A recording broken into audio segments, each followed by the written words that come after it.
This is Nightcall, a narrative-based investigation game with a bit of resource management thrown in. You play a taxi driver working the Paris night shift, and you have 7 nights to uncover a serial killer. In practice, this involves picking up passengers and, well, talking to them. And it warns you up front that it's quite a dark game in places, with references to stuff like violence, sexual acts, politics and religion. All the stuff of a good dinner party, basically. And so this comes out on Wednesday the 17th of July for PC, with console release later in 2019. And thanks to publisher Raw Fury for giving me an advance key to this. So you can choose one of 3 different cases when you start the game. I chose the Judge, which apparently is a good one for a starting run. I've just woken up out of a coma, and the doctor's talking to me. Sir, you just spent 2 weeks in a coma. The word bounces around your head. You need a moment to understand its meaning. Coma? The word scratches along your throat. Yes, you were the victim of an assault. The word resonates in your head. Victim. You are aware a serial killer is currently on the loose in Paris. You feel the contents of your stomach crawling up your throat. The Judge, as the police call the killer, assaulted you. The bullet touched your liver, and in most circumstances it would have been fatal. We chose to put you in an induced... Her voice became more distant. Fades. You taste bile at the back of your mouth. Your head is burning. You hear a whistle in one ear. Your fingers move to your wound. Underneath the bandages you can feel hard skin. It is incredibly painful. Did they catch the Judge? No. What about the cops? The doctor is silent for a second. A very awkward second. She hesitates. The police would like to see you as soon as possible to ask you some questions. After all, you're the only one who survived the Judge. Noise in the hallway attracts your attention. You try to turn your head, to no avail. You need to rest. She leaves the room. Her voice resonates in the hallway. I don't care he's the only witness. He's... Another female voice joins in. A strong, authoritarian voice. You can't clearly make out what she's saying. A strange feeling washes over you. It's not pain, not fatigue, some odd combination of the two. Before being in this hospital room, you'd never realised that anger was made up of a combination of pain and exhaustion. Anger. A feeling you know all too well. Days go by, and a month later... Night 1, I guess. Right, so this is where it really starts, I guess. So, it's 10 o'clock at night. I'm now talking to the boss, apparently. Well, look, I've got a bit of a problem. A real problem, that is. You have a pounding headache. It's your first night behind the wheel since the attack. Are you listening to me? You catch your boss's eye in the rearview mirror. Say nothing. He's watching you closely, trying to make out what's going on in your head. You know I'm worried about you, don't you? I know. You're like a son to me, you know? I know. And you know he's about to tell you the story of his taxi fleet. Again. When my father died and left me the store, I could have sold it. I could have retired, gone back to the old country. Let's interrupt him. But you preferred starting your own company and hiring the local guys. Your boss smiles. He knows he's told you the story a million times. And that's why I've got 45 guys like you working for me. His hands flutter in the air. Though none of you are any match for you. Or, none of them. He smiles. His voice suddenly takes on a serious note. Do you want me to go over everything again? He points to the equipment on the dashboard, the meter, the GPS. You haven't been in a taxi for weeks. Maybe you do need a little tutorial. Yeah. Right then, follow first the map. You spot potential customers and try to guess where they'll be going. Then you decide. When a customer orders a taxi, if there's no one else around, you have to go and pick them up. He shrugs. That's the way it goes. It's business. No problem. The other fares, you look at the map and decide whether or not you want to take them. And then you drive. He flashes a quick mechanical smile. You know it well. When he talks about work, he talks about work. That's all. When your shift is over, we do the numbers, and his voice trails off, as if searching for the right words. And that's all. It's pretty simple. There's no reason why you can't do it. Oh, right. No overtime. We're in France here, and there are rules, regulations. You might not see it that way, but no one likes having a driver who hasn't slept in 24 hours. He looks away. Something's been bothering him since he got in the cab. Anyway, you know the ropes. You get it. I know you're going to do a good job. Anyway, I'll let you get back to work. Every minute spent in your taxi is a minute lost. He gives you a smile, half ironic, half serious. He scratches at an invisible stain on the armrest. Yeah, I know, that's the problem. He smiles. Your boss opens the door and exits the cab. You watch him cross the street and enter the Fleet garage. A couple of colleagues are milling around. Taxis are coming and going. They all ignore you, consciously or unconsciously. You are branded. You sit there for a moment and turn the key in the ignition. The hum of the engine sends a tingle down your spine. It's impossible to describe how you missed that feeling. It's back to the night shift, back to life. Despite the attack, despite it all. Righty-ho! Looks like we've got some potential lads to pick up. Who are you? Let's have a go. Do. Sure a prevert. Mount... Oh, god damn, this is going to be difficult. I can't do French. Montparnasse, please. Distance. Fair. Not bad. €20. You pull up to a local police station to pick up her passenger. She comes from under an archway, visibly frightened. She slips into the back seat of the cab and gives you her address near Montparnasse. You glance at her in the rearview mirror and notice how she is dressed. Did they treat you well? Your passenger is reluctant to answer. You start the cab. Treat me well? Her voice is clear, light and pleasant. It reminds you of a bubbling stream. The cops, were they nice to you? The police, yeah, very nice. She points to the car radio. Could I listen to the radio?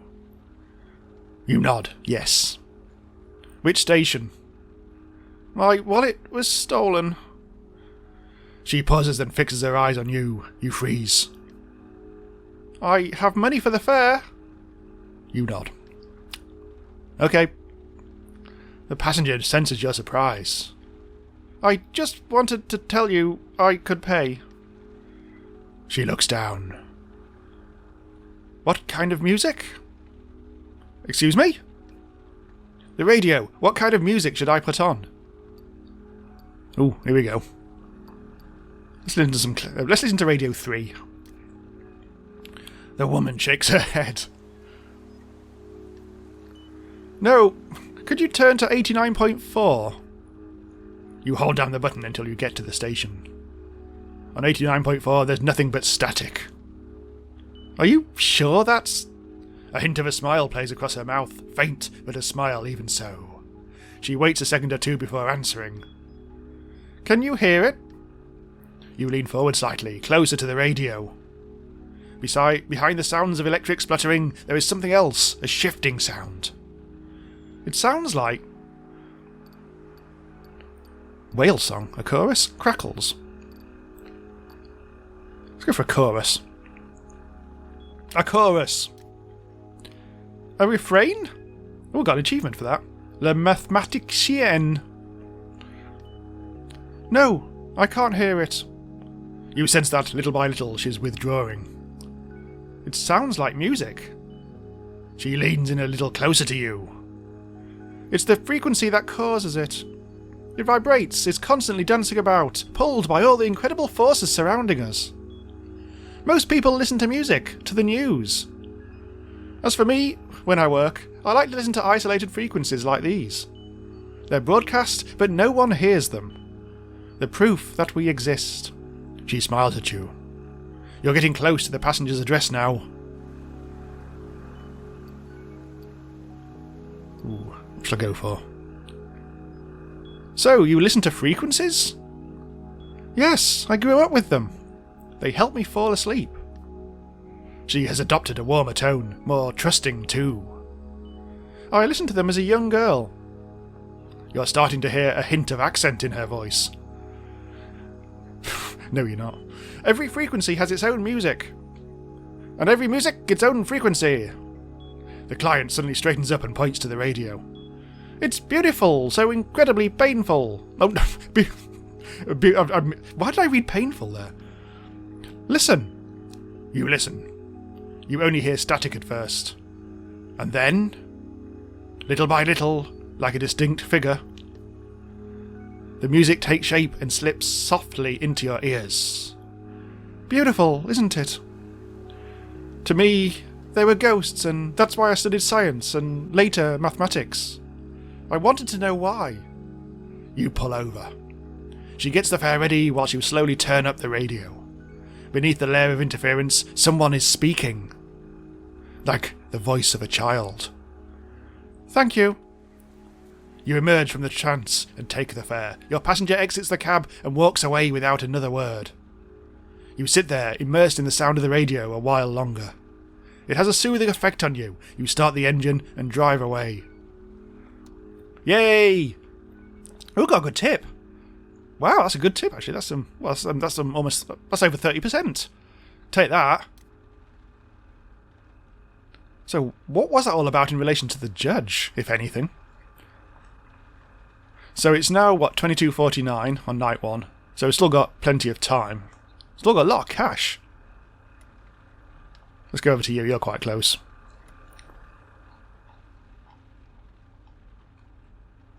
Tum-ti-tum-ti-tum, so it's now, what time is it? Yep, it's still 22:55, that's fine. Oh no, it's now 23:58, okay, right. So I need to go to Faubourg Saint-Honoré. 10 euros. Okay. The next passenger getting into your cab has a surprisingly calming presence. Ooh, he looks religious. He gently closes his door and gives you an address on the other side of the city. You start driving. You sense your passenger wants to talk about the killer. It's simple. Since the first murder, everyone thinks they know something. Everyone thinks they saw something. And this passenger is no exception. Rather chilly out, isn't it? Ooh, a new clue available. Ooh. His voice is warm and deep. Oh, finally you notice his white collar. You're not too... No, hang on, that's the same voice as my narration. You're not too cold.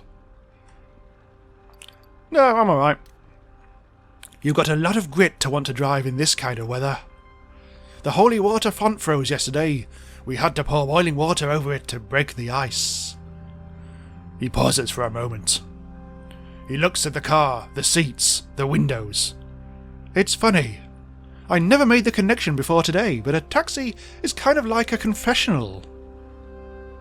A small box removed from the world, where two people can converse without the risk of being interrupted. He waits. You look at him in the rearview mirror. Do people blabber on about their lives? All the time. I'm not surprised. His face lights up. Why yes, I'm doing exactly what my parishioners do when they come for confession. They start with small talk, the weather, the grandson, granddaughter, niece, their dog, then they finally get around to what really matters. They share lies, trickery, stinginess. He sighs. I've been listening to people's confessions for over 15 years, and it's funny, but no one has ever told me anything really serious. He's waiting to see how you react. I'm going to say nothing. It's just the people I hear in confession have so much to say.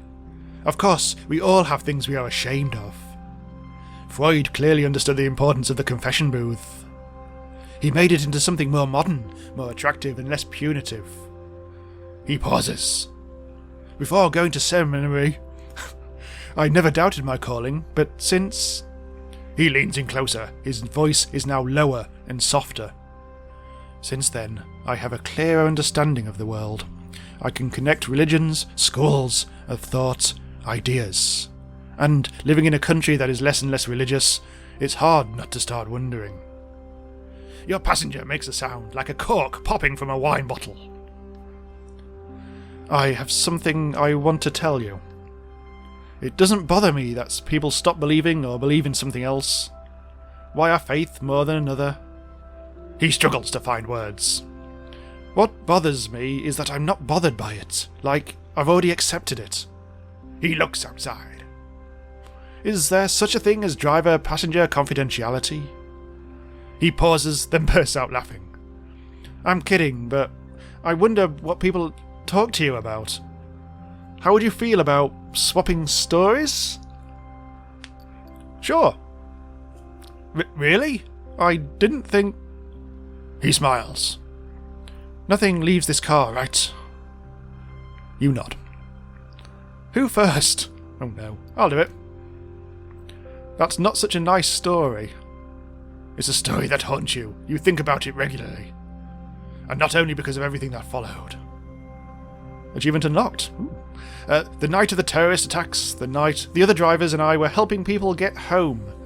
We drove around, waved to people to get in, telling them it was okay, that everything was going to be alright. It was chaos. They all wanted to get home to their loved ones who weren't answering their phones. The slightest odd noise made them jump. Anyway, a woman and her husband got in the car. She wore a headscarf. He was glued to his phone. They gave me an address and we drove towards Rula Rivoli. The radio was announcing the first estimations of the numbers of deaths. He started crying. She looked at me. She stared at me in the rearview mirror like she wanted to read my mind. We'd almost arrived when he told her to take the scarf off, that it would be easier for everyone that way. She refused. He raised his voice. She continued to stare at me in the mirror. A car speeds in front of you. You stop talking. How reckless. You glance at the meter, the green light, your rearview mirror. In the back seat, your passenger leans slightly forward. And what did you do? I nodded, insinuating that she was right, that it would all come down to that. She kept her headscarf on. I pulled over in front of the building. She got out first, walked towards the building without waiting for him. He paid me, lowered his eyes. He takes a second to process the story. He holds your gaze, his hands collapsed. Impressive. Very impressive. You're saying we should remain proud of and faithful to our convictions. You nod. Your passenger smiles, but something is not quite right, as if the smile was forced. My turn now, I suppose? There was this old man whose wife died very young. Since he was an avid churchgoer, he continued to come every Sunday morning. He clarifies. You should know that it's rare to see men alone at church. There are couples, lots of old ladies, mothers, young women. Church is not very manly, unfortunately. But anyway, he came. One day he asked me to take his confession. We sat down, a long moment of silence went by. I usually let them get acclimatised to the muffled sounds coming from inside the booth, especially if it's their first time. And then he tells me that he's in love with someone, but he doesn't dare to betray his deceased wife. She was everything to him, you see, his sun, his oxygen. For the last 20 years he's been suffocating, incapable of living alone. He wondered if it was a sin, or wrong of it, or if it may upset his wife up in heaven. He pauses a minute to let a smile spread across his face. I managed to find the right words, but he still wasn't sure and said he'd come back to me to talk to again. He stops. He died that night in his sleep.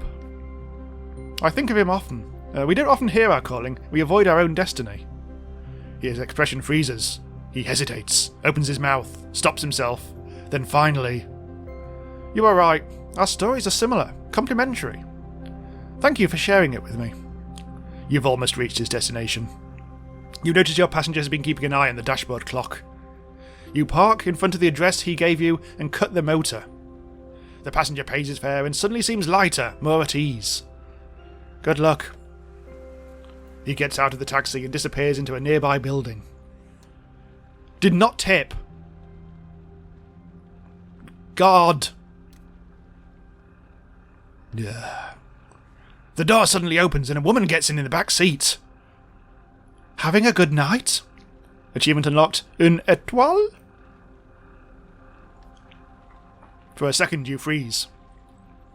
It's one of the cops working on the judge's case. Oh, hi. She grins at you. Her voice creaks. You remember seeing her at the hospital. Something already bothered you about her there.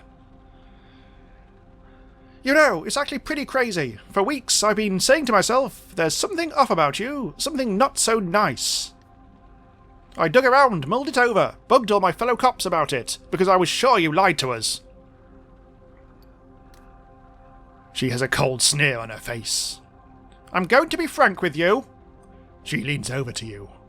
I don't think you're the judge. Nah, I just can't picture it.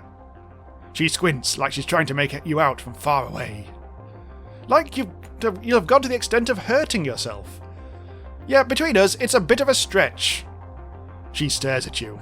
But not enough of a stretch for my chief to stop going on and about you.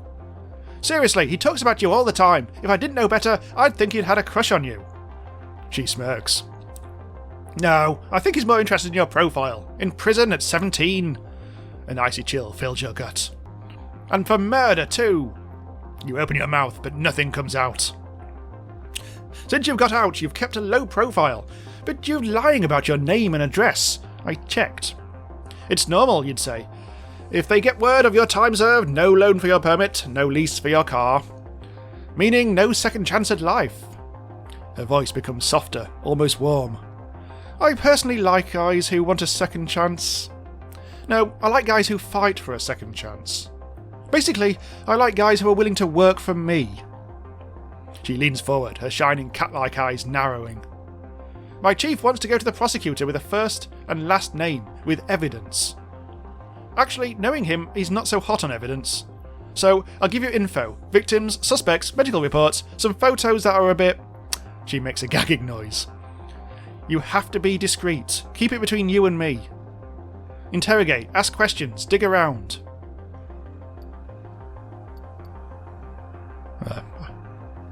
I'll go for that. I'm not a cop. She shrugs. Don't worry, you're already keener than half the squad. And don't forget, I'm not asking you to make an arrest and deliver the killer wrapped up with a bow in front of the station, okay?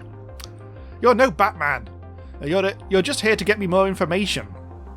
She rummages around in her pockets for what seems like forever. Here, take my card. I'll call you in 3-4 days just to check in. We'll chat. And I'll let you know if I have any new info. She takes on a didactic, paternalistic tone. Oh, bloody hell. Like she was giving you the list of recommendations for the 100th time. Don't get caught. Don't get arrested. Also, I don't recommend trying to leave Paris. I know what you look like, and I know who your friends are. You can either be the solution or the problem, my friend. She takes a minute to scan your face, your emotions. If I have to, I'll go and check in on you-know-who. Her smile is biting. That reminds me, she knows you've done time? You shake your head. She snickers. Oh, my little dirtbag, you cover your tracks well. I did what I could. Yeah, if you say so. She sighs in a tired, exaggerated way. Don't try and mess with me, man. If things don't go well, I'll turn you in. I'll send your picture to all my friends in the media and every asshole in Paris. Your picture with your name on it, your real name. Everyone close to you will have their places searched. They'll be put under house arrest, spend nights in jail. You have any idea how tense things are with that fucker's trial underway? You sigh. You know what she's trying to get at. Come to think of it, your last names are almost the same. You could be brothers, actually. I'm going to be sweary. I think that's the angry response. I'm nothing like that son of a bitch. She smiles. Let me tell you, with that face of yours and your handle, they'll welcome you with open arms. You have no right. I know we have no right. She takes on a serious tone, businesslike.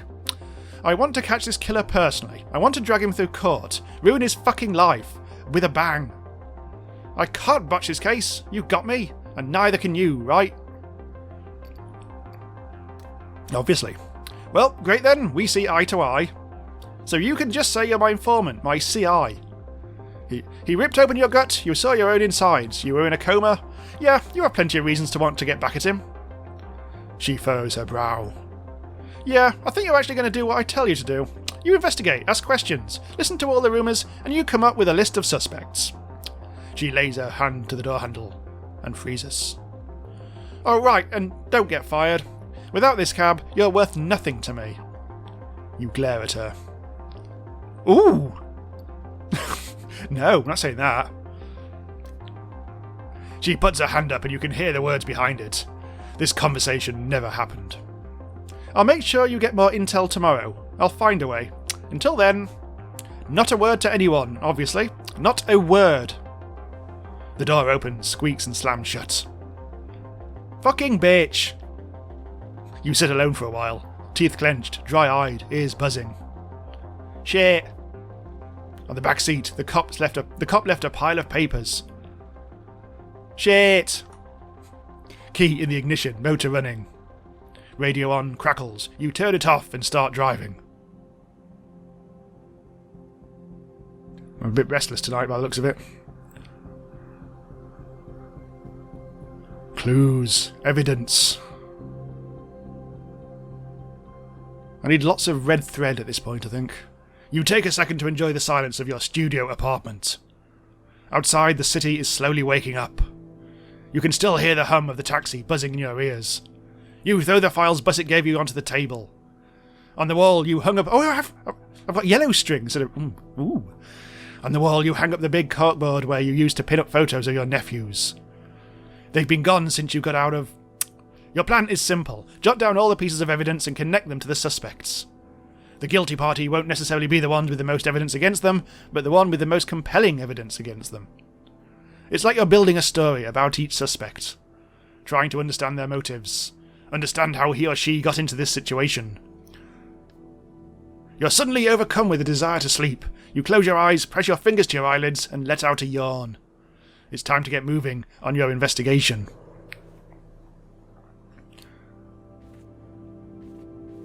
Right, so it is actually still... Okay, so it's still midnight, pretty much. And by the looks of it, every time I investigate it, the clock will go up to what it says in the top right. So that'll take up to 1:13. Okay, let's have a look at the board. So these are all the people. So we've heard in your taxi that the killer's height is that. So their height is below, 170 or below. Retired cop, joined the force in 1977. Divorced from a judge. Born in the French Antilles. Antilles? Moved to mainland France in 1976. Well-known lawyer from Saint Ouen. Oh God. Defender on the Noir case. Oh, I can't pronounce these. Defender of several molested kids in poor neighbourhoods. Was a promising football player when he was 10. He seems nice enough. Dad was a cop. Died 2 years ago. Mom got health issues after Richterdin health scandal. Gay in a relationship. Never disclosed this information at work. Medical examiner in Paris. Escaped from Argentina when she was young. Lost her parents to the junta. Oh dear. Homeless man with an unknown background. Briefly worked for Charles in the 90s. Victim number 2. Ooh, God. Alright. And so let's just have a look at... This is all Bussett's clues, I see. Okay. Well, let's have a look at the case. 4 clues discovered. Ooh. So it's 119. Let's have a look at the picture.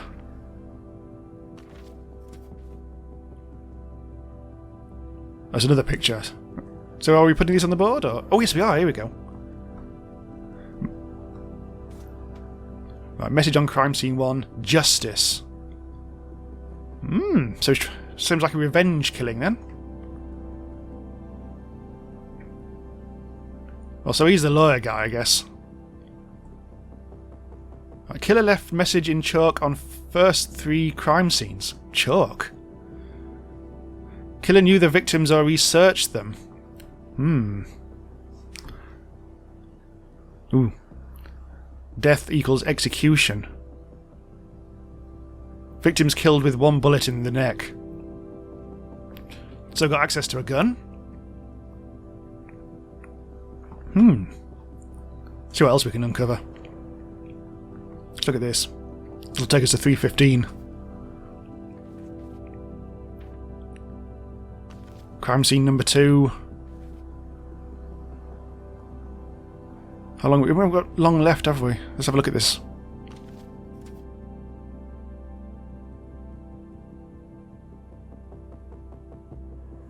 Oh my god. Alright. Bloody hell. So that goes to this is a bit of a pointless clue, that. Is there anything we can just... I'm trying to get rid of it. I'm trying to get rid of the clue because it's so pointless. Well, I'll just put it there. Put all the height stuff together. So this is another... Okay, I'll put those together because they're basically the same, aren't they?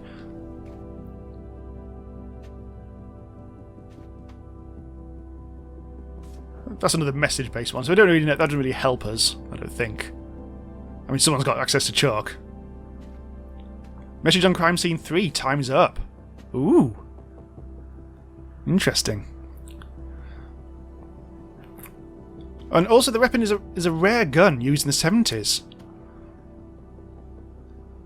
So basically the old guy he used to be a cop, will have had this gun. Well, that's quite reasonably compelling. I mean, he's got possibilities of he's got the possibility of being having some revenge motive, possibly. I mean, everyone's got their story, but remember, it is a short arse who did the killing. It's only these two. Although, to be honest, I mean, working out someone's height isn't necessarily the most compelling thing. I mean, you can make mistakes, can't you? So, weaponry. Let's keep that over there, because that feels like it's important. And it is definitely an execution type thing. Let's investigate this.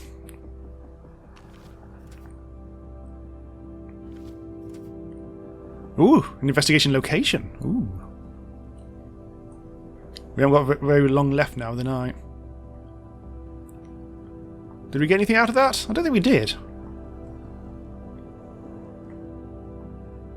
I think we'll end the night. With a heavy hand, you wipe your tired face. You slowly open the sofa bed and lie down. The events of the day run through your head. The streets, the passengers, their faces, their problems.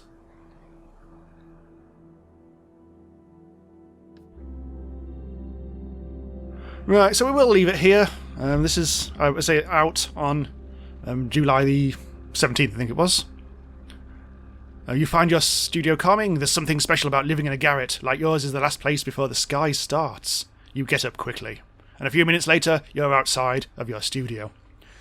Right, as I say, yep, so so thanks for watching. Do check out the rest of my stuff. Subscribe to the channel to be notified when new stuff goes live about all the latest and most interesting indie games around. And click on the link to the Patreon if you want to support the channel, keep us going, get us new games to cover and all that. And see you next time. Bye for now.